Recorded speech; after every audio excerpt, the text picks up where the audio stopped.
मेरी पूरी जिंदगी की कमाई इस पगड़ी में है, इसे मत उछालो समधी जी। जिस घर में मेरे बाप की रीढ़ झुक जाए, वहां मेरा सिर कभी नहीं उठ सकता।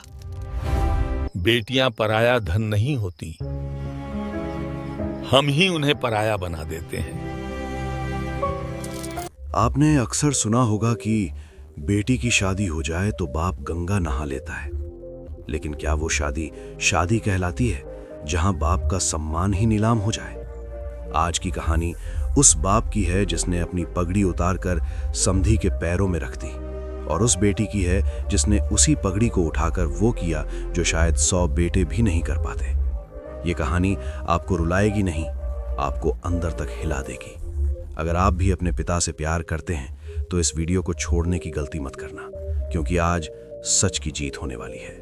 रात के 2 बज रहे हैं। पूरा मोहल्ला गहरी नींद में है, सिवाय उस एक कमरे के जहां पीली रोशनी में रघुवीर जाग रहा है।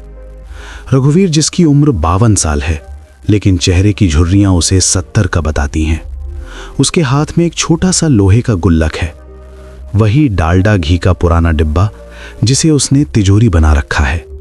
खन खन एक एक सिक्का जब उस डिब्बे में गिरता है तो आवाज गूंजती है, लेकिन ये आवाज अमीरी की नहीं है, ये आवाज एक बाप के डर की है। वो डर जो उसे हर रात सोने नहीं देता।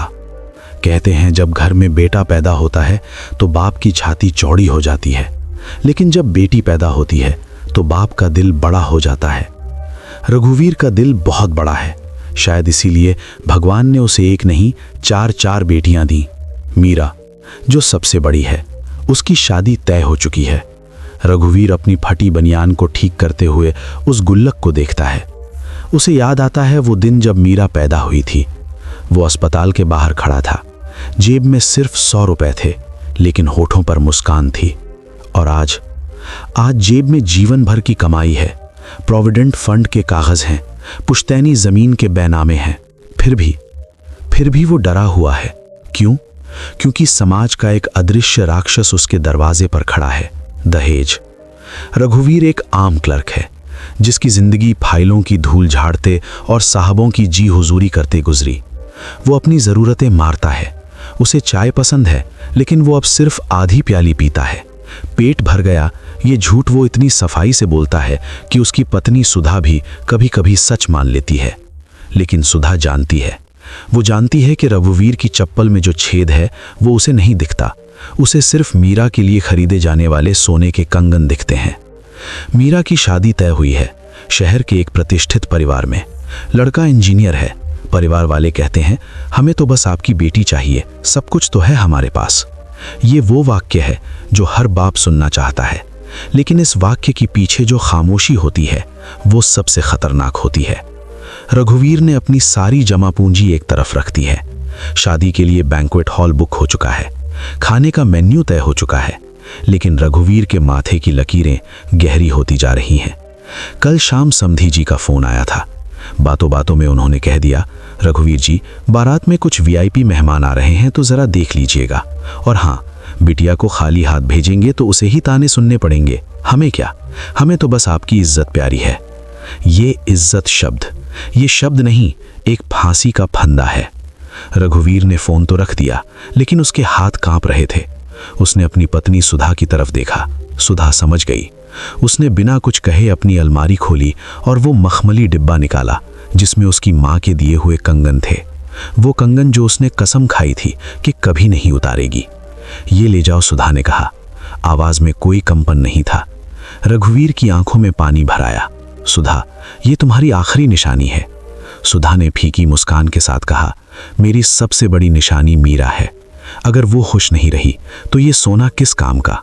एक बाप अपनी पगड़ी नहीं बेच सकता, लेकिन एक माँ तो अपना सब कुछ दे सकती है। उस रात रघुवीर बहुत रोया। वो रोया नहीं, वो टूट गया। उसे लगा कि वो कैसा बाप है जो अपनी बेटी की खुशी के लिए अपनी पत्नी का स्त्री धन बेच रहा है। वो बाहर आंगन में आया, आसमान की तरफ देखा। तारे चमक रहे थे। उसे लगा जैसे वो तारे सिक्के हैं, वही सिक्के जो वो जीवन भर जोड़ता रहा, लेकिन आज वो सिक्के भी कम पड़ रहे थे। एक बाप का संघर्ष कभी शोर नहीं मचाता, वो साइकिल की चेन उतरने पर उसे खुद चढ़ाता है ताकि रिक्शे के 10 रुपए बच जाएं। वो ऑफिस पैदल जाता है ताकि सब्जी में एक आलू ज्यादा आ सके। वो अपनी खांसी की दवाई नहीं लेता ताकि बेटी की ट्यूशन फीस भरी जा सके। और फिर एक दिन, एक ही दिन में, एक ही झटके में वो सारी तपस्या, वो सारा त्याग किसी और के पैरों में रख दिया जाता है। शादी का दिन आ गया। शहनाई बज रही थी। घर में मेहमानों की भीड़ थी। हंसी मजाक, संगीत और खुशबू। मीरा लाल जोड़े में किसी परी से कम नहीं लग रही थी। उसकी सहेलियां उसे छेड़ रही थी, लेकिन रघुवीर मंडप के एक कोने में खड़ा हर मेहमान के आगे हाथ जोड़ रहा था। उसकी नजर बार बार गेट पर थी। बारात आने वाली थी। बारात आई, आतिशबाजी हुई। रघुवीर ने दौड़ दौड़ कर सबका स्वागत किया। समधी जी, सेठ गिरधारी लाल गले मिले, लेकिन उनके गले मिलने में वो अपनापन नहीं था। वो एक व्यापारी का आलिंगन था जो तौल रहा था कि सौदा कितना खरा है। खाने का इंतजाम शाही था। रघुवीर ने अपनी हैसियत से बढ़कर खर्च किया था, लेकिन जैसे ही फेरों का वक्त करीब आया, एक अजीब सी हलचल शुरू हो गई। सेठ गिरधारी लाल ने रघुवीर को इशारे से पास बुलाया। उनके चेहरे पर एक बनावटी मुस्कान थी। रघुवीर जी, सब बहुत बढ़िया है, उन्होंने पान चबाते हुए कहा, लेकिन एक छोटी सी बात रह गई। वो जो आपने कैश दिया था वो तो ठीक है, लेकिन हमारे रिश्तेदार कह रहे थे कि लड़का इंजीनियर है तो कम से कम एक गाड़ी तो खड़ी होनी चाहिए थी दरवाजे पर। नाक का सवाल है भाई साहब। रघुवीर के पैरों तले जमीन खिसक गई। गाड़ी? इसकी तो कोई बात ही नहीं हुई थी। लेकिन समधी जी, बात तो सिर्फ, और मैंने तो अपनी जमीन बेचकर। रघुवीर हकलाने लगा। अरे छोड़िए जमीन वमीन, अब क्या हम अपनी बेइज्जती करवाएं? बारात वापस ले जाना हमारे लिए कोई बड़ी बात नहीं है, लेकिन आपकी बेटी। ये धमकी, ये वही पल था जिसका डर रघुवीर को पिछले 25 साल से था। मंडप में सन्नाटा छा गया। संगीत बंद हो गया। मीरा, जो अंदर बैठी थी, उसे भी बाहर की खामोशी सुनाई देने लगी। रघुवीर कांपते हाथों से अपनी पगड़ी उतारता है। वो पगड़ी जो उसका सम्मान है। वो झुकता है। समधी जी, मेरे पास अब मेरी चमड़ी के सिवा कुछ नहीं है।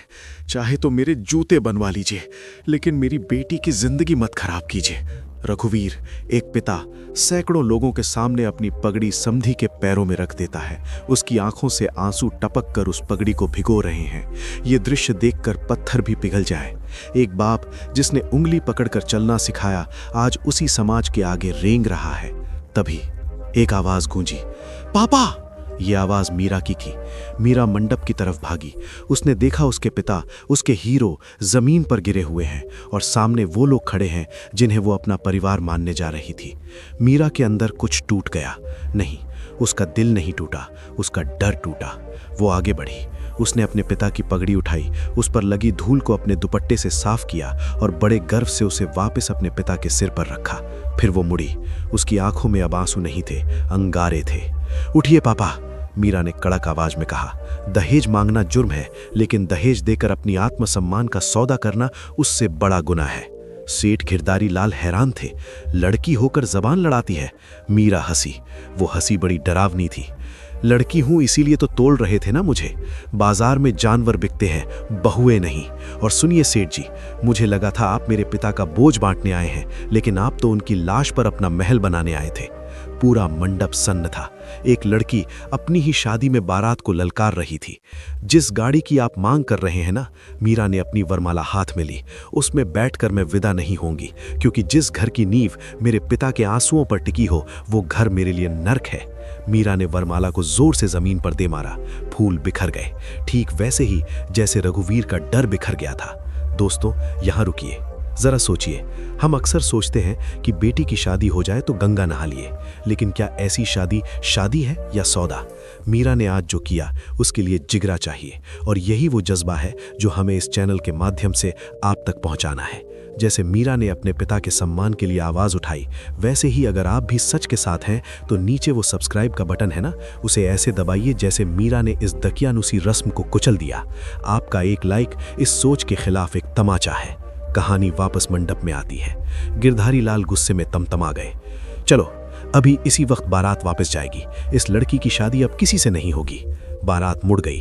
लोग बातें बनाने लगे। लड़की का दिमाग खराब है, बाप ने सिर चढ़ा रखा है, अब कौन ब्याहेगा इसे? रघुवीर अभी भी सुन्न खड़ा था। उसे लग रहा था सब खत्म हो गया, उसकी बदनामी हो गई। लेकिन तभी उसकी 3 छोटी बेटियां दौड़ कर आईं और मीरा को गले लगा लिया। सुधा भी आई और उसने मीरा के सिर पर हाथ रखा। रघुवीर ने अपनी बेटियों को देखा। उसने देखा कि मीरा रो नहीं रही है, बल्कि उसका सिर गर्व से ऊंचा है। उस पल रघुवीर को एक बात समझ आई। उसने जिंदगी भर सिक्कों को अपनी दौलत समझा, जबकि असली सोना तो उसके आंगन में खड़ा है। रघुवीर ने माइक उठाया जो संगीत वाले छोड़ गए थे। सुनो भाई लोगों, उसकी आवाज गूंजी। आज मेरी बेटी की शादी नहीं हुई और मुझे इसका गम नहीं है, मुझे गर्व है, क्योंकि आज मेरी बेटी ने मुझे सिखा दिया कि बाप का फर्ज सिर्फ दहेज जोड़ना नहीं, बेटी को इतना मजबूत बनाना है कि वो दहेज के लोभियों को ठोकर मार सके। आज से ये पैसा जो मैंने इसकी शादी के लिए रखा था, वो इसकी पढ़ाई में लगेगा, इसके बिजनेस में लगेगा। मेरी बेटी किसी के घर की लक्ष्मी बनने से पहले खुद की जिंदगी की मालकिन बनेगी। कुछ पल की खामोशी के बाद एक ताली बजी, फिर दूसरी, फिर तीसरी, और देखते ही देखते पूरा मोहल्ला तालियों की गड़गड़ाहट से गूंज उठा। जो लोग अभी ताने मार रहे थे वो अब मीरा के साहस को सलाम कर रहे थे। उस रात रघुवीर के घर में कोई शहनाई नहीं बजी, लेकिन सुकून का संगीत था। वो चारों बेटियां और रघुवीर और सुधा सब ने मिलकर वही खाना खाया जो बारात के लिए बना था। वो ठंडी पूड़ियां और बासी सब्जी रघुवीर को दुनिया के सबसे स्वादिष्ट भोजन जैसी लगी। उस रात रघुवीर ने अपना वो पुराना गुल्लक, वो डालडा का डब्बा उठाया और उसे आंगन में फेंक दिया। छनन्न की आवाज के साथ वो खुल गया। सिक्के बिखर गए, लेकिन अब रघुवीर को उन्हें बटोरने की जल्दी नहीं थी। वो आज चैन से सोया, बिना किसी डर के, बिना किसी बोझ के। जीवन का सबसे बड़ा सच यही है दोस्तों, हम पूरी जिंदगी दूसरों को खुश करने में, समाज को दिखाने में निकाल देते हैं।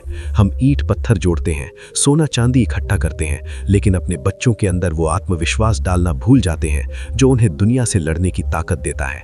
एक बाप के लिए उसकी बेटी का कन्यादान करना जरूरी नहीं है, जरूरी है उसका आत्मसम्मान बचाना, क्योंकि बेटियां बोझ नहीं होती, वो तो उस नींव की तरह होती हैं जो अगर मजबूत हो तो पूरा घर संभाल लेती हैं। तो आज आप खुद से पूछिए, क्या आप भी किसी रघुवीर को जानते हैं जो अपनी बेटी की शादी के लिए खुद को तिल तिल मार रहा है? या क्या आप वो मीरा हैं जो गलत के खिलाफ आवाज उठाने की हिम्मत रखती है?